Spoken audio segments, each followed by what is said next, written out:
정말 충격적인 일이 일어났습니다. 여기 한 여성이 병실 침대에서 죽음을 기다리며 하루하루를 힘들게 보내고 있는데요. 병원 어딘가에서 들리는 멜로디에 병실 전체는 눈물바다가 돼버리고 말았다고 합니다. 이 여성에게 마지막이기에 더욱 감동적이고 오열하게 만든 이 한국 노래는 대체 무엇이었는지, 대체 이 사람들에게 무슨 의미가 있는 것인지 오늘의 사연 시작하겠습니다. 그 전에 잠깐 1초 만에 누를 수 있는 좋아요 버튼을 꾹 눌러주시면 영상 제작에 큰 힘이 됩니다. 안녕하세요. 저는 샬롯이라고 해요. 제가 이렇게 차가운 병실에 누워있게 될 줄은 정말 몰랐어요. 창문 너머로 겨울 하늘이 보이고 있었고 방 안에선 조용한 음악이 흐르고 있었죠. 그 음악은 저를 과거로 데려가고 있었어요. 부모님의 엄격한 신념 속에서 자라온 그 시절로요. 런던에서의 제 어린 시절은 그리 쉽지 않았어요. 어머니 마가렛은 모든 일에 강한 의견을 갖고 계셨죠. 특히 외국 사람들에 대해서요. 어머니는 한국을 특히 싫어하셨어요. 사실 한국에 대해 거의 아무것도 모르셨는데도요. 아버지 에드워드도 마찬가지로 엄격하셨어요. 질문 없이 따라야 하는 규칙들을 만들어 놓으셨죠. 샬롯, 우리는 그런 종류의 사람들과 어울리지 않아. 어릴 때 어머니는 자주 말씀하셨어요. 그땐 정말 몰랐어요. 부모님이 말씀하시는 것을 그대로 믿고 있었죠. 비가 흙에 스며들듯이 부모님의 생각이 제 생각이 되어가고 있었어요. 하지만 제 마음 깊은 곳에서는 항상 작은 호기심의 불꽃이 타오르고 있었어요. 우리 집 밖의 세계에 대한 궁금증이었죠. 10대 시절 제 방에 앉아 지리책의 사진들을 보며 부모님이 무시하던 나라들의 실제 모습이 어떨지 상상하곤 했어요. 손가락으로 먼 나라들의 윤곽을 따라가며 저와는 다른 삶을 살고 있는 거리와 집들, 사람들을 상상하고 있었죠. 나이가 들면서 저는 제 길을 개척하기 위해 열심히 노력했어요. 1992년에는 런던의 유명한 건설 회사에서 프로젝트 매니저가 되었죠. 이 성취가 정말 자랑스러웠어요. 그 일자리 덕분에 부모님의 끊임없는 잔소리에서 어느 정도 벗어날 수 있었거든요. 그 당시 경제는 변화하고 있었어요. 외국 기업들이 새로운 아이디어와 기술을 가지고 영국에 들어오고 있었죠. 우리 회사는 큰 건설 프로젝트에서 한국 기업과 협력하기로 결정했어요. 저는 그들과 함께 일하는 책임자로 임명되었죠. 협력 첫날, 저는 가장 좋은 정장을 입고 있었어요. 전문적이고 자신감 있게 보이고 싶었거든요. 회의실은 크고 밝았어요. 큰 창문을 통해 런던의 풍경이 한눈에 보이고 있었죠. 테이블 주변에는 여러 회사의 사람들이 앉아 있었는데 그중 몇 명은 한국에서 온 사람들이었어요.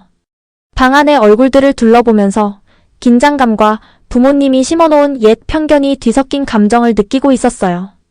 그때 그를 봤죠. 민준이라는 분이었어요. 그는 한국팀의 수석 엔지니어였죠. 의자에 꼿꼿이 앉아 있었고 표정은 진지하고 집중된 모습이었어요. 방 건너편에서 우리 눈이 마주쳤을 때 제 안에서 무언가가 살짝 움직였어요. 작은 느낌이었지만 고요한 물에 조약돌을 떨어뜨린 것처럼 분명했죠. 회의가 시작되었어요. 사람들은 기술적인 세부사항과 일정에 대해 이야기하고 있었어요. 민준 씨는 프로젝트의 어려운 부분에 대해 명확하게 설명하고 있었죠. 영어도 아주 잘하고 요점도 정확했어요. 저도 모르게 그에게 감명을 받고 있었어요. 현재 설계에는 몇 가지 문제가 있습니다. 그는 테이블에 펼쳐진 청사진을 가리키며 말했어요. 이대로 계속 진행하면 나중에 구조적 문제가 생길 거예요. 제 동료들 중 몇 명은 그의 직설적인 말에 짜증을 내는 것 같았어요. 저도 처음에는 방어적이었죠. 하지만 그가 문제를 설명하는 동안 그의 말이 맞다는 걸 깨달았어요. 그의 지식은 정말 대단했거든요. 회의 후 민준 씨는 몇 가지 구체적인 문제에 대해 더 이야기할 수 있는지 물었어요. 우리는 작은 방에 앉아 서류와 도면으로 둘러싸여 있었죠. 처음에는 업무 이야기로 시작했는데 점점 다른 주제로 바뀌어 가고 있었어요. 한국에서는 이런 문제를 다르게 접근합니다. 그는 거만함 없이 솔직하게 설명했어요. 자기 나라의 건축 기술에 대해 이야기하는 동안 저는 정말로 귀 기울여 듣고 있었어요. 아마도 처음으로 진심으로 누군가의 말에 집중하고 있었던 것 같아요. 몇 주가 지났어요. 매일 함께 일하면서 새로운 것을 배우고 있었죠. 민준 씨는 참 인내심이 많고 지식이 풍부했어요. 제가 모르는 것이 있어도 저를 바보처럼 느끼게 하지 않았어요. 오히려 자신이 아는 것을 나누는 걸 즐거워하는 것 같았죠. 비 오는 어느 오후 우리가 늦게까지 서류를 검토하고 있을 때 민준 씨는 그 주말에 열리는 한국 축제에 대해 말했어요. 같이 가보실래요? 그는 가볍게 물었어요. 우리 문화가 공동체 공간을 어떻게 생각하는지 더 잘 이해하는 데 도움이 될 것 같아요. 저는 망설이고 있었어요. 어머니의 목소리가 제 머릿속에서 울리고 있었죠. 그런 사람들과 어울리지 말라고 경고하는 소리였어요.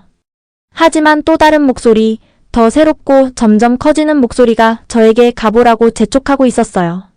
네, 마침내 저는 말했어요. 가보고 싶어요. 그때는 이 간단한 네가 제 인생의 새로운 여정의 시작이라는 것을 몰랐어요. 모험의 부름은 한국에서 온 조용한 엔지니어의 모습으로 찾아왔고 제가 무엇을 하고 있는지 완전히 이해하지 못한 채 저는 그 부름에 응답하고 있었어요. 한국 축제는 템스강 근처 작은 공원에서 열리고 있었어요. 입구를 지나면서 긴장감이 몰려오고 있었죠. 알록달록한 종이 등불이 나무에 걸려 있었고 바람에 살랑살랑 흔들리고 있었어요. 낯선 음식 냄새가 공기 속에 가득 퍼져 있었죠. 아이들은 물결치는 무지개 같은 화려한 전통 옷을 입고 뛰어다니고 있었어요. 민준 씨는 음악가들이 준비하고 있는 작은 무대 근처에서 저를 기다리고 있었어요. 저를 보자 미소 지었는데 그 미소 덕분에 제 긴장감이 조금 사라졌어요. 평소 직장에서 입는 정장 대신 편한 옷을 입고 있어서 더 친근하게 느껴지고 있었죠. 와주셔서 기쁩니다. 그는 간단히 말했어요. 그 뒤 몇 시간 동안 민준 씨는 저를 축제 구경시켜 주었어요. 알록달록한 깃발의 의미, 아이들이 하고 있는 전통놀이, 음악의 중요성을 설명해 주었죠. 발음하기도 어려운 음식들을 맛보았는데 어떤 건 매웠고 어떤 건 달았어요. 모두 제 어머니의 부엌에서 볼 수 있는 것과는 완전히 다른 음식이었죠. 하루가 저물 무렵 우리는 벤치에 앉아 춤 공연을 보고 있었어요. 무용수들은 흐르는 물처럼 움직이고 있었고 그들의 긴 소매는 공중에서 아름다운 모양을 만들어내고 있었죠. 생각할 겨를도 없이 저는 그 아름다움에 완전히 빠져들고 있었어요. 마음에 드세요? 민준 씨가 조용히 물었어요. 정말 아름답네요. 저는 솔직히 말했어요. 그 순간 제 안에서 무언가 변하기 시작하는 걸 느꼈어요. 부모님이 설명해 주셨던 한국과 제가 지금 경험하고 있는 한국은 완전히 다른 곳이었거든요. 축제 이후 우리의 업무 관계는 조금씩 변하기 시작했어요. 가끔 함께 점심을 먹기도 했고 대화 주제도 공사 문제에서 개인적인 이야기로 옮겨가고 있었죠. 민준 씨는 서울에서 자란 이야기, 가족 전통, 한국 역사에 대해 들려주었어요. 저는 점점 더 많은 것을 알고 싶어지고 있었죠. 어느 비 오는 오후 사무실에서 늦게까지 일하고 있을 때 민준 씨는 가방에서 작은 음악 플레이어를 꺼냈어요. 들려드리고 싶은 게 있어요. 그는 이어폰 하나를 건네며 말했어요. 한국에서 가장 사랑받는 노래 중 하나예요. 제 귀에 들려온 멜로디는 전에 들어본 적 없는 것이었어요. 어려운 하루 끝에 보는 노을처럼 슬프고도 아름다웠죠. 가사는 이해할 수 없었지만 모든 음표에 담긴 감정은 느껴지고 있었어요. 노래는 한 노부부에 관한 이야기예요. 민준 씨가 부드럽게 설명했어요. 그들은 평생을 함께 보냈는데 떨어져 있을 때도 항상 서로를 그리워했다는 내용이죠. 듣고 있는 동안 눈물이 맺히는 걸 느꼈어요. 가사를 이해해서가 아니라 음악 속 감정이 제 안에 있는 무언가에 직접 말을 걸고 있었기 때문이었죠. 오랫동안 이름도 모른 채 안고 살아온 외로움 같은 것이요. 하지만 민준 씨의 세계로 들어가는 이 문턱을 넘는 것은 복잡한 일이었어요. 어머니는 어떻게 알았는지 우리의 친분에 대해 알게 되셨어요. 그날 밤 어머니께서 전화하셨는데 목소리에 분노가 느껴지고 있었죠. 샬롯, 한국 남자와 어울리는 것을 용납하지 않을 거야.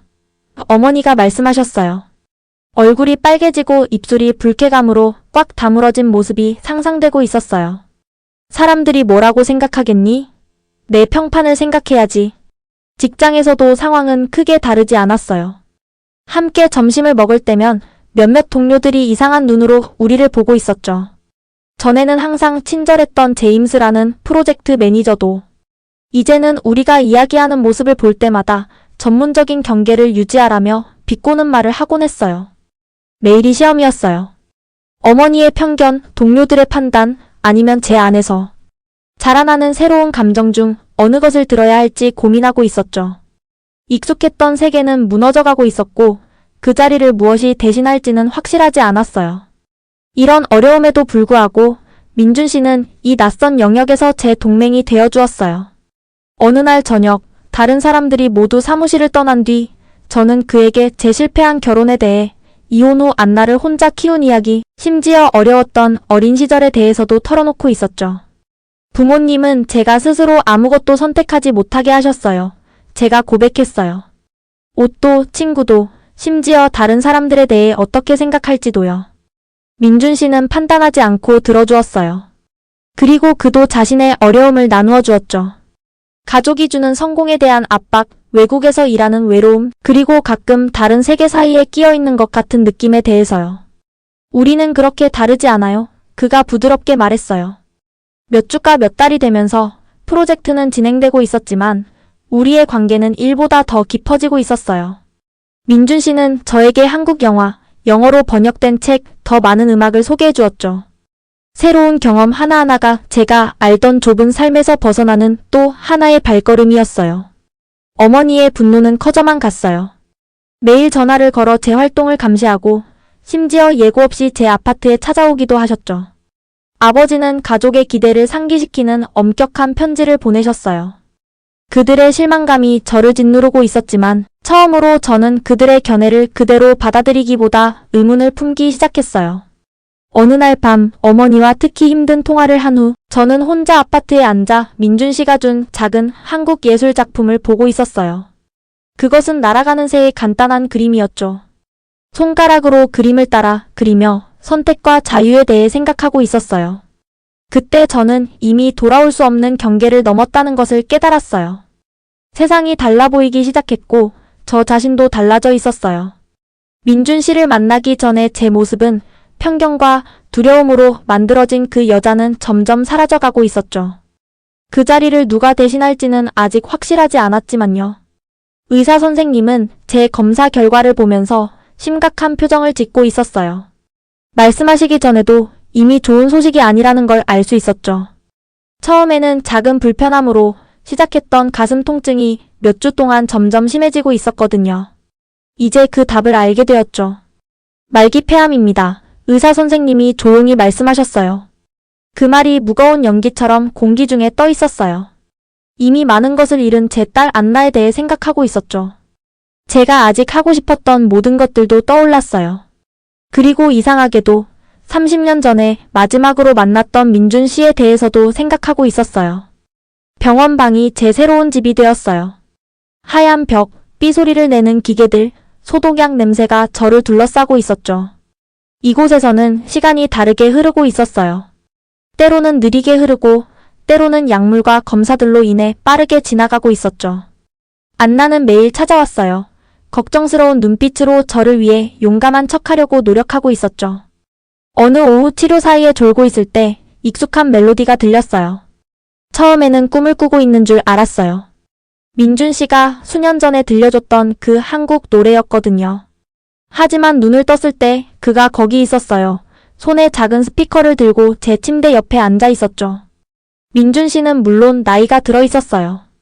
까만 머리에 은색 줄무늬가 생겼고 눈가에 주름이 생겨 있었죠. 하지만 그의 부드러운 미소는 정확히 그대로였어요. 어떻게 저를 찾으셨어요? 제 목소리는 약했지만 갑자기 심장이 빠르게 뛰고 있었어요. 그는 제 병에 대해 들은 공통 동료와 계속 연락하고 있었다고 설명했어요. 우리 프로젝트가 끝난 후 민준 씨는 여러 나라에서 살고 있었지만 최근에 은퇴를 위해 런던으로 돌아왔다고 했어요. 첫 방문 이후 민준 씨는 거의 매일 찾아왔어요. 식욕이 없는 저를 위해 집에서 만든 음식을 가져왔어요. 따뜻한 수프와 목을 편안하게 해주는 부드러운 요리들이었죠. 때로는 기타를 가져와서 제 방 구석에서 조용한 노래를 연주하곤 했어요. 다른 환자들도 아름다운 멜로디에 이끌려 들어와 듣고 있었죠. 이 방문들은 점점 어두워지는 제 세상에서 밝은 빛이 되어 주었어요. 우리는 지난 30년에 대해 이야기했어요. 그의 세계 각국에서의 일, 남편이 떠난 후 안나를 혼자 키운 제 삶, 우리 둘 다 직면했던 어려움들에 대해서요. 하지만 우리는 왜 연락이 끊겼는지에 대해서는 조심스럽게 피하고 있었어요. 우리의 우정에 대한 부모님의 강한 반대와 부모님에게 맞설 용기가 없었던 제 자신에 대해서요. 어느 날 안나가 눈을 크게 뜨고 흥분한 채로 제 방으로 뛰어들어왔어요. 엄마, 그녀는 숨을 헐떡이며 말했어요. 민준 씨에 대해 알아야 할 게 있어요. 그녀는 저에게 태블릿을 건넸어요. 화면에는 세계 건축에 큰 기여를 한 국제 엔지니어들에 관한 기사가 있었고 민준 씨의 이름이 강조되어 있었어요. 더 읽어보니 저는 그에 대해 전혀 몰랐던 것들을 알게 되었어요. 그가 받은 상들, 이끌었던 프로젝트들, 도시 디자인에 대한 문화적 접근법에 관해 쓴 책이요. 그는 그냥 평범한 엔지니어가 아니에요. 엄마, 안나가 말했어요. 그는 이 모든 세월 동안 엄마를 지켜보고 있었어요. 다음 날 민준 씨가 방문했을 때 저는 안나에게 병원의 작은 정원으로 데려가 달라고 부탁했어요. 간호사의 걱정에도 불구하고 저는 이 대화를 위한 사생활이 필요했거든요. 정원은 단순했어요. 화분으로 둘러싸인 몇 개의 벤치뿐이었지만 삐 소리가 나는 기계들을 벗어나 밖에 있는 것이 좋게 느껴졌어요. 민준 씨는 제가 벤치에 앉는 것을 도와주었어요. 오후 햇살이 제 얼굴에 따뜻하게 느껴지고 있었죠. 한동안 우리는 그저 조용히 함께 앉아 나비가 꽃에서 꽃으로 옮겨가는 모습을 지켜보고 있었어요. 왜 자신이 누구인지 말씀해주지 않으셨어요? 마침내 제가 물었어요. 민준 씨는 30년 전에 처음으로 제 편견을 깨뜨렸던 그 친절한 눈으로 저를 바라봤어요. 그때 중요했을까요? 그가 부드럽게 물었어요. 당신 가족은 저 같은 사람들에 대해 굉장히 강한 감정을 가지고 있었잖아요. 물론 그는 맞았어요. 그때 저는 부모님의 편견에 맞설 만큼 강하지 않았어요. 민준 씨와 제가 그 프로젝트 동안 가까워졌지만 프로젝트가 끝나고 부모님이 우리의 우정을 알게 되었을 때 저는 그들의 압력에 굴복했어요. 그의 전화를 받지 않고 우리가 만날 수 있는 장소를 피했고 결국 그는 다른 업무를 위해 런던을 떠났죠. 천천히 민준 씨는 저에게 진실을 말해주었어요. 그는 그냥 우연히 제 삶에 다시 나타난 것이 아니었어요. 수년 동안 그는 공통 친구들을 통해 저의 소식을 듣고 있었죠. 그는 제 이혼에 대해, 안나를 혼자 키우는 제 어려움에 대해 알고 있었어요. 심지어 안나의 대학 졸업식에도 참석해서 제 딸이 학위를 받는 모습을 멀리서 자랑스럽게 지켜보고 있었대요. 왜요? 제 눈에 눈물이 고이며 물었어요. 제가 당신을 밀어냈는데 왜 제게 일어난 일을 신경 쓰셨어요? 민준 씨는 제 손을 부드럽게 잡았어요. 그의 손가락은 제 차가운 피부에 따뜻하게 느껴지고 있었죠. 당신이 저를 정말로 봐준 첫 번째 사람이었기 때문이에요. 그가 간단히 말했어요. 샬롯, 당신은 변했어요. 저는 그것을 지켜봤어요. 당신은 배웠던 편견에 의문을 품었고 마음과 생각을 열었어요. 그런 용기는 드문 거예요. 해가 지기 시작하며 정원의 긴 그림자를 들이우는 동안 민준 씨는 마지막 진실을 나누었어요. 그는 우연히 런던으로 돌아온 것이 아니었어요. 우리의 옛 직장 네트워크를 통해 제 병에 대해 들었을 때 그는 이 마지막 몇 달 동안 제 곁에 있기 위해 모든 은퇴 계획을 바꾸었대요. 당신이 이것을 혼자 겪게 할 수 없었어요. 그가 말했어요. 그 순간 모든 것이 달라졌어요. 부모님으로부터 물려받은 편견들, 제 삶의 많은 부분을 형성했던 두려움들, 제 마음 주변에 쌓아왔던 벽들과 모든 것이 이제는 너무 작고 무의미하게 느껴지고 있었어요. 중요한 것은 다른 세계에서 온 두 사람이 어떻게든 다시 만났다는 이 연결이었죠. 제 병의 시련은 저에게 이런 깨달음을 가져다 주었어요. 사랑은 우리가 만든 인위적인 경계를 초월한다는 것이요. 민준 씨의 조용한 헌신 속에서 저는 제가 배웠던 모든 편견보다 더 강력한 진실을 발견했어요. 우리가 희미해지는 빛 속에 함께 앉아있을 때 저는 전에 느껴보지 못한 평화를 느꼈어요. 지금 제 병실은 전과 다르게 느껴지고 있어요. 똑같은 내 벽이 저를 둘러싸고 있고 똑같은 기계들이 제 침대 옆에서 일정하게 삐 소리를 내고 있지만 모든 것이 달라졌어요. 창문으로 들어오는 겨울 햇살이 어쩐지 더 따뜻하게 느껴지고 있었어요. 이전에는 없었던 부드러운 빛이 모든 것을 감싸고 있었죠. 민준 씨는 매일 찾아오고 있어요. 때로는 작은 선물들을 가져와요.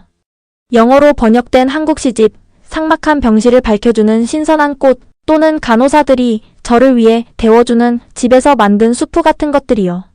하지만 진짜 선물은 그의 존재 자체였어요. 그가 제 침대 옆에 앉아 있을 때면 시간이 천천히 흐르고 통증도 덜 중요하게 느껴지고 있었죠. 안나도 민준 씨와 가까워졌어요. 가끔 그들이 대화하는 모습을 지켜보곤 했어요. 옛 사진을 보거나 이야기를 나누며 머리를 맞대고 있었죠. 제 딸은 편견이 제 마음을 굳어지게 하기 전에 저를 알지 못했어요. 제가 한때 사람들을 알지도 못하면서 판단했던 모습, 부모님의 좁은 시각이 제 세계를 형성하도록 내버려 두었던 모습을 본 적이 없었죠. 하지만 지금은 제 몸이 약해지는 와중에도 배우고 성장하는 저를 보고 있어요. 엄마가 변하셨어요. 어제 안나가 제 손을 잡으며 말했어요. 그녀의 손가락이 제 얇은 피부에 강하고 따뜻하게 느껴지고 있었어요. 더 자유로워 보이세요. 그 말이 맞아요. 암이 제 몸을 이 침대에 가두었지만 제 정신은 그 어느 때보다 자유로워졌어요. 제 마음 주변에 쌓아놓은 벽들이 무너졌고 마침내 선명하게 볼 수 있게 되었어요. 지난주에 어머니께서 전화하셨어요. 지금도 어머니는 민준 씨와의 제 우정을 이해하지 못하고 계셨어요. 제가 민준 씨가 매일 방문한다고 말씀드렸을 때 어머니의 목소리에는 못마땅함이 가득 담겨 있었죠. 샬롯, 사람들이 뭐라고 생각하겠니? 어머니가 물으셨어요. 제 인생 내내 묻던 똑같은 질문이었죠. 처음으로 저는 솔직하게 대답했어요. 이제는 다른 사람들이 뭐라고 생각하는지 신경 쓰지 않아요, 어머니. 제가 어떻게 생각하는지, 제가 어떻게 느끼는지가 중요해요. 전화기 너머로 침묵이 흐르더니 어머니가 전화를 끊는 부드러운 소리가 들렸어요. 예전에는 어머니의 못마땅해 하심이 저를 무너뜨렸을 텐데 지금은 어머니가 편견에서 벗어나 오는 평화를 결코 알지 못하실 거라는 생각에 그저 슬플 뿐이에요. 어제 민준 씨가 특별한 선물을 가져왔어요.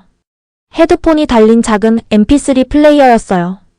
그걸 착용했을 때 30년 전에 민준 씨가 처음 저와 공유했던 그 한국 노래가 들렸어요. 평생 서로를 그리워했던 노부부에 관한 노래요. 제가 직접 녹음했어요. 민준 씨가 조용히 말했어요. 갖고 계셨으면 해서요. 아름다운 멜로디가 제 귀를 채우는 동안 눈물이 제 뺨을 타고 흘러내리고 있었어요. 슬픈 눈물이 아니라 이해의 눈물이었죠. 이 노래는 우리의 시작이었고 이제는 우리의 끝에도 일부가 될 거예요. 음악은 우리가 표현하지 못했던 모든 감정을 담고 있었어요. 편견으로 잃어버린 세월에 대한 후회, 이 두 번째 기회에 대한 감사함, 그리고 수십 년의 이별 속에서도 어떻게든 살아남은 사랑이요. 간호사들도 제게 변화가 생긴 것을 알아차렸어요. 그들은 환자들이 종종 끝나기 전에 활기를 되찾는다고 말하더라고요. 몸이 싸움을 포기하기 전에 마지막 에너지 분출 같은 거래요. 하지만 이건 다른 거예요. 이건 단지 제 몸이 예상치 못한 힘을 찾는 게 아니에요. 이건 제 정신이 진정으로 산다는 것이 무엇을 의미하는지 발견하는 거예요. 오늘 안나가 아이들을 데려왔어요. 제 손주들인 소피와 제임스요. 아이들은 너무 어려서 무슨 일이 일어나고 있는지 이해하지 못하지만 자기들이 그린 그림을 보여주며 방 안을 웃음으로 가득 채우고 있었어요. 민준 씨는 아이들에게 간단한 한국 놀이를 가르쳐 주었는데 아이들은 깔깔거리며 더 해달라고 조르고 있었죠. 아이들을 지켜보면서 저는 이 여정에서 배운 모든 교훈에 대해 생각하고 있었어요. 편견은 타고난 것이 아니라 배우는 것이라는 점, 자신과 다른 사람에게 마음을 여는 것이 당신의 전체 세계를 바꿀 수 있다는 점, 그리고 당신이 되기로 되어 있는 사람이 되기에 너무 늦은 때는 없다는 점이요. 제게 얼마나 많은 시간이 남았는지 모르겠어요. 의사들은 제 문 밖에서 조용히 이야기하고 있고 저는 매일 조금씩 더 힘이 빠지는 것을 느끼고 있어요. 하지만 이제는 더 이상 두렵지 않아요. 민준 씨와 안나는 긴 밤을 저와 함께 앉아 있어요. 제가 잠과 깨어있는 상태를 오가는 동안 그들의 존재가 위로가 되고 있었죠. 어젯밤 병원이 조용해지고 도시의 불빛들이 제 창문 너머로 반짝이고 있을 때 민준 씨가 부드럽게 제 손을 잡았어요. 후회되는 일이 있으세요? 그가 물었어요. 저는 제 인생에 대해 생각했어요. 두려움 때문에 놓쳐버린 기회들, 물려받은 편견으로 망가진 관계들, 결코 만족할 수 없는 부모님을 기쁘게 하려고 보낸 세월들이요.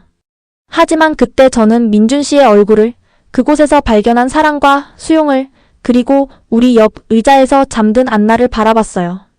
아니요, 저는 솔직하게 대답했어요. 모든 것이 저를 여기로 이끌었으니까요. 모든 것이 저를 이 이해로 이끌었어요. 그리고 그것이 제가 이 여정에서 가져온 깨달음이에요. 사랑이 편견보다 강하다는 지식, 당신의 마음과 생각을 여는데 너무 늦은 때는 없다는 것, 문화 간의 경계, 사람들 사이의 경계가 우리가 만드는 연결보다 훨씬 덜 중요하다는 것이요. 내일 제가 충분히 강하다면 민준 씨와 안나가 저를 마지막으로 병원 정원으로 데려갈 거예요. 우리는 약한 겨울 햇살 아래 앉아서 제 해방의 배경 음악이 된 한국 멜로디를 듣게 될 거예요. 저는 그들의 손을 잡고 이 끝이자 시작인 것에 감사함을 느낄 거예요. 왜냐하면 제 이야기가 막을 내리고 있지만 저는 안나와 그녀의 아이들에게 소중한 무언가를 물려주었거든요. 물려받은 믿음에 의문을 제기할 용기, 고정관념을 넘어볼 수 있는 눈, 자신과 다른 사람들과 연결될 수 있는 마음이요.